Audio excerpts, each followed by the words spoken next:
आज का दिन शरद पूर्णिमा का दिन।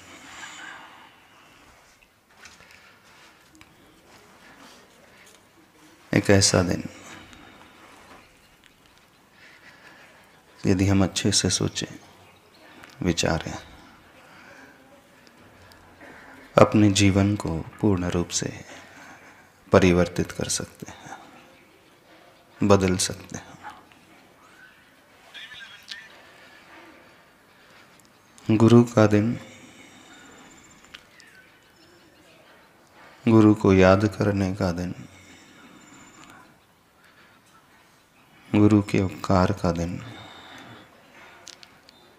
गुरु को अपना बनाने का दिन।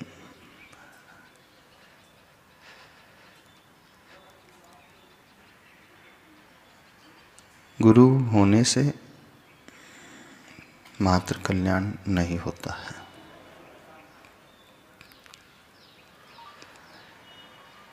गुरु की जयकारा लगाने से क्या हमारे जीवन का उत्थान हो जाता है? आचार्य भगवान जिस रास्ते से गुजरते हैं, सड़क के दोनों ओर खड़े होकर किनारे पे, क्या जैन क्या अजैन, हर व्यक्ति जयकारा लगाता है। इस मुद्रा को देख कर के उसका सिर श्रद्धा से झुक जाता है। अजैन व्यक्ति यह कहता है कि जैनों के महान गुरु जा रहे हैं, ये कहता है। अन्य लोगों को जब हाथ जोड़कर खड़ा हुआ वह देखता है, उसके मन में भी भाव हो जाते हैं, वह भी हाथ जोड़ लेता है। हाथ ही नहीं जोड़ता है, अपने सिर को भी वह झुका देता है। बहुत सारे ऐसे अजैन फिलोसोफर्स हैं जो अन्य दर्शन के साथ साथ जैन दर्शन भी पढ़ते हैं, जैन फिलोसॉफी को भी बड़े अच्छे से समझते हैं। जैनों की संस्कृति क्या है, जैनों में भगवान किसे कहते हैं, गुरु कैसे कहते हैं, किसे कहते हैं, वो बहुत अच्छे से डिस्क्राइब कर सकते हैं और करते भी हैं।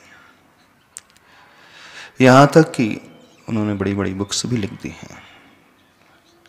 कुछ जर्मन फिलोसोफर भी हुए हैं, उन्होंने भी जैन दर्शन के ऊपर बहुत कुछ लिखा है। इस भारत देश में, इस इंडिया में भी बहुत सारे ऐसे विद्वान लोग होते हैं जो जैन धर्म संस्कृति की गहराइयों को जानते हैं, बड़े अच्छे से जानते हैं। आप क्या वर्णन करोगे जैन धर्म का, प्रभु का, गुरु का, वे आपसे अच्छे तरीके से वर्णन कर देंगे। हो सकता है आप जैन प्रिंसिपल को ना समझ पाओ, सिद्धांतों को आप ना जान पाओ, लेकिन वे बहुत अच्छे से जान लेते हैं, समझ लेते हैं। उनके इस प्रकार जानने से क्या उनका कल्याण हो जाता है? आपसे पूछ रहे हैं। जब भगवान के स्वरूप के वर्णन की बात आती है तो वो भी कह देते हैं भगवान 18 दोषों से रहित होते हैं। जैनों के प्रभु वीतरागी होते, वो वस्त्र नहीं पहनते, वो दिगंबर होते हैं, निर्वस्त्र होते हैं। उनके पास कुछ नहीं होता है, अस्त्र शस्त्र कुछ भी नहीं होता, न देवियां होती हैं, न पत्नी होती है, कोई सुख साधन की सामग्री नहीं होती है। वो हाथ पर हाथ रख कर के मंदिर में बैठे रहते हैं, वेदी में बैठे रहते हैं। बड़े अच्छे से वे समझा देते हैं और समझ भी लेते हैं। न केवल समझते हैं बल्कि समझाते हैं, दोनों ही तरीके से काम करते हैं। तो उनका उद्धार हो जाता है। हो जाता है कि नहीं होता? अरे क्यों नहीं होगा उद्धार? हाँ? क्यों नहीं उद्धार होगा? जो जयकारा लगा रहे हैं, वो हाथ जोड़ रहे हैं, वो गर्दन झुका रहे हैं, नतमस्तक हो रहे हैं, घुटनों के बल पर बैठ करके साष्टांग नमस्कार कर रहे हैं, बैठ करके नहीं बल्कि लेट करके। आप क्या पूजा करोगे, वो आपसे अच्छी पूजा भी कर जाएंगे। आप क्या चढ़ाओगे, वो आपसे ज्यादा कुछ चढ़ा देंगे। लेकिन ऊपर उठने की जब बात आती है, वो सारा विश्लेषण जो करते हैं, सब कुछ समझाते हैं और समझते हैं सिर्फ बुद्धि के माध्यम से, दिमाग के माध्यम से। समझने मात्र से, जयकारा लगाने मात्र से कल्याण नहीं होता। तो कैसे कल्याण होता है? स्वीकारने से, हृदय से अपनाने से, एक्सेप्ट करने से। अभव्य भी बहुत अच्छे से वर्णन कर जाता है प्रभु का, गुरु का, शास्त्रों को लिख जाता है, पढ़ लेता है, समझा देता है, प्रवचन दे देता है। भव्य क्या करेगा वर्णन, अभव्य से अच्छा कर जाता है। भव्य जीव ऐसा, और आचरण भी उसका अच्छा है। जो अभव्य जीव है, आचरण भी गलत नहीं है, बिल्कुल सही है। जैसा होना चाहिए बिल्कुल वैसा ही है, कोई दोष नहीं लगाता, कोई गलती नहीं करता, उफ भी नहीं करता। उपसर्ग आने पर समता भाव से उसे झेल जाता है, सहन कर जाता है। चारित्र एकदम उज्ज्वल है। ज्ञान की कोई सीमा नहीं है, द्वादशांग के पाठ तक वो पहुंच जाता है लगभग। देखने में तो यही आता है, ज्ञान भी है, चारित्र भी है, रोजक भी रहा है, तो भी उसका कल्याण नहीं होता है। क्यों नहीं होता है जानते हैं? इसलिए नहीं होता है कि वह अभव्य जो जान रहा है, समझ रहा है, समझा रहा है, आचरण में भी ला रहा है, वो उसने अपनाता नहीं है, हृदय से स्वीकारता नहीं होने। उसकी वह श्रद्धा अंदर से पैदा नहीं होती। हमारा कल्याण तब होता है जब हम उन्हें अपना मानते हैं, स्वीकारते हैं। उन्हें अपना मानने का अर्थ उनमें जो गुण है उन्हें हम अपनाते हैं। 2 दिन पहले हमने कहा था गुरु से नहीं चाहना चाहिए, गुरु को चाहना चाहिए। कल कहा था गुरु को भी नहीं चाहे, आचार्य भगवान को भी नहीं चाहे, आचार्य भगवान के जो गुण हैं उन्हें चाहे। वो आज कह रहे हैं वे आचार्य भगवान जो हो सकता है डोंगरगढ़ में है ना, डोंगरगढ़ में बैठे हैं, वो हमसे बहुत दूर है, दूर है। उनके आज जयकार करने से हमारा कल्याण हो जाएगा? बताना। वो हमारे कल्याण में निमित्त बन जाएंगे कि नहीं बनेंगे? उनकी पूजा करने से क्या हमारा जीवन ऊपर उठ जाएगा कि नहीं उठेगा? कुछ प्रश्न आपके सामने रख रहे हैं। हाँ, आचार्य भगवान हैं, वे भगवान होते हैं, बहुत सारे भगवान,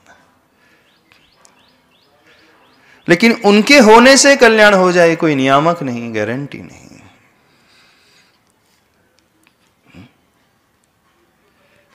कोई गारंटी नहीं। अरिहंत और भगवान में क्या अंतर होता है?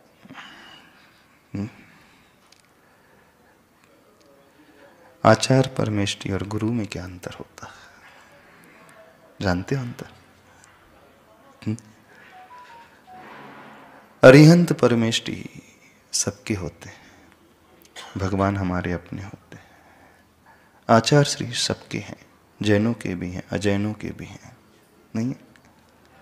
क्या जैन क्या अजैन, क्या गरीब क्या अमीर, क्या छोटा क्या बड़ा, क्या हिंदू, कोई भी मत को मानने वाला क्यों ना हो, आचार परमेष्टि सबके हैं।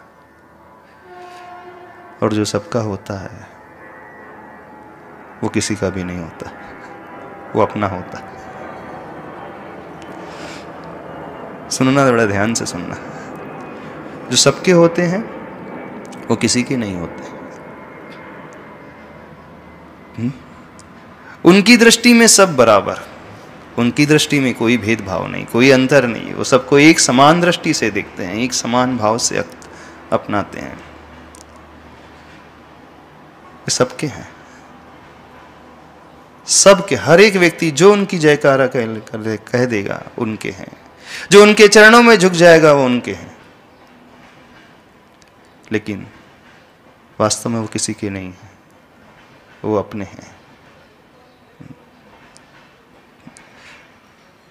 क्या हम कह रहे हैं? थोड़ा सा विषय हो सकता है आपको समझ में ना आए। थोड़ा सा शुरुआत में अलग प्रकार का लगेगा, पर है बड़ा गहरा चिंतन है। ये हमारा नहीं, पूज्य वरसुदा साहब महाराज जी का चिंतन है, बड़ा अच्छा चिंतन है। अरिहंत सबके होते हैं, भगवान हमारे अपने होते हैं। जो अरिहंत भगवान ओरिजिनल हैं वो हमारे काम में आते हैं कि नहीं आते? काम में आते हैं। हम तो उन्हें छू भी नहीं सकते, छू भी नहीं सकते। वेदी के भगवान हमारे काम में आते हैं, जो वेदी में बैठे हुए तो काम में आते। हाँ, वो अरिहंत से ज़्यादा बड़े हैं क्योंकि हम उन्हें छू सकते हैं, आप छू सकते हो। ओरिजिनल अरिहंत भगवान का आप गंधोदक नहीं बना सकते, वेदी में बैठे हुए भगवान का गंधोदक बना सकते हैं, लेकिन गंधोदक तो बहुत सारे लोग बना लेते हैं। जो गंधोदक बना रहा है, जो उन परमेष्टि की, उन प्रभु की जयकारा बोल रहा है, क्या उन सब ने उन्हें अपनाया है कि नहीं अपनाया? बताना। ओरिजिनल भगवान से भी हमारा कल्याण नहीं होगा। जो वेदी में बैठे हैं भगवान, उनसे भी कल्याण नहीं होगा। जो डूंगरगढ़ में बैठे हैं आचार्य श्री, उनसे हमारा कल्याण हो जाएगा? बताओ, आपसे पूछ रहे हैं। उलझा नहीं रहे आपको? हाँ, उलझा नहीं रहे हैं, गहराई तक ले जाने की कोशिश कर रहे हैं। नहीं, वे जो डूंगरगढ़ में बैठे हैं उनसे नहीं होगा, जो हमारे हृदय में बैठे हैं उनसे होगा। जो हमारे हृदय के हैं वो हमारे अपने हैं, और जो हमारे अपने होते वो कभी हमसे दूर नहीं होते। जो ओरिजिनल वाले हैं वो तो दूर हैं, बहुत दूर हैं, 1000 किलोमीटर, 1500 किलोमीटर, 2000 किलोमीटर दूर हो सकते हैं। वे अपने में हैं, अपने ध्यान में, अपने में, अपनी साधना में लीन है। जब तक हम उन्हें अपना नहीं स्वीकारेंगे तब तक हमारा कल्याण नहीं होगा। जयकारा बोल रहे हैं, इसका अर्थ यह नहीं है कि हमने उन्हें अपना बना लिया। मुख से कह रहे हैं, इसका अर्थ यह नहीं है हमने उन्हें अपना बना लिया। जो ओरिजिनल भगवान है, जब समय आता है वो छोड़ करके चले जाते हैं। महावीर भगवान को सवेरे सवेरे निर्वाण हो गया था, दिवाली के दिन निर्वाण हो गया था, पता ही नहीं चला कब मोक्ष चले गए वो। हम उन्हें पकड़ नहीं सकते, हम उन्हें रोक नहीं सकते, हम उन्हें छू नहीं सकते। वो तो एक ही होते, ओरिजिनल वाले तो एक ही होते। लेकिन अपने अपने भगवान, जिसकी जितनी श्रद्धा है उतने सारे हो जाते हैं। जो हमारे अपने होते हैं वो हमारे हृदय से कभी दूर नहीं होते। जो वास्तव में है वो हमसे बहुत दूर है। जो हृदय में है उन्हें कोई दूर नहीं कर सकता। इसका रानाचार्य पूज्यपाद स्वामी जी कहते हैं, तव पादौ मम हृदय, मम हृदयम तव पदद्वये लीनम। आपके दोनों चरण कमल मेरे हृदय में हो। बेदी में वाले बैठे हुए जो भगवान थे, क्या वो पर्याप्त नहीं थे? तव पद मेरे ही में मम ही तेरे पुनीत चरणों में। आप भी कहते हैं पूजा में, कहते हो ना, आपके दोनों पद मेरे हृदय में, मेरा हृदय आपके चरणों में। तो जो बेदी में बैठे हैं वो हमारा कार्य संपादित नहीं करेंगे? कर सकते हैं कि नहीं कर सकते? गारंटी नहीं है, नियामक नहीं है कि कर देंगे, लेकिन जो हमारे हृदय के हैं वो अवश्य करेंगे। वो हमसे कभी दूर नहीं हो सकते। जो बेदी के हैं वे सबके हैं, और जो सबका होता है वो किसी का नहीं होता। इफेक्ट है, सत्य है।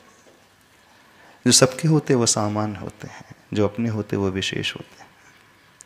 कभी भी हमारा कल्याण सामान्य से नहीं होता है। अरिहंत परमेष्टि सामान्य है, आचार्य परमेष्टि सामान्य है, भगवान विशेष है, गुरु विशेष है। अंतर समझने की कोशिश करना। देखने में दोनों एक जैसे रहेंगे, उनमें कोई अंतर नहीं आएगा, नजर आएगा। जब भी कोई वर्णन करेगा, जब भी अपनी जिह्वा से कुछ कहेगा, उनका स्वरूप बताएगा, बिल्कुल वैसा ही रहेगा, कोई अंतर नहीं आएगा। लेकिन जब गहराई से देखेंगे तो दोनों में जमीन आसमान का अंतर आ जाएगा।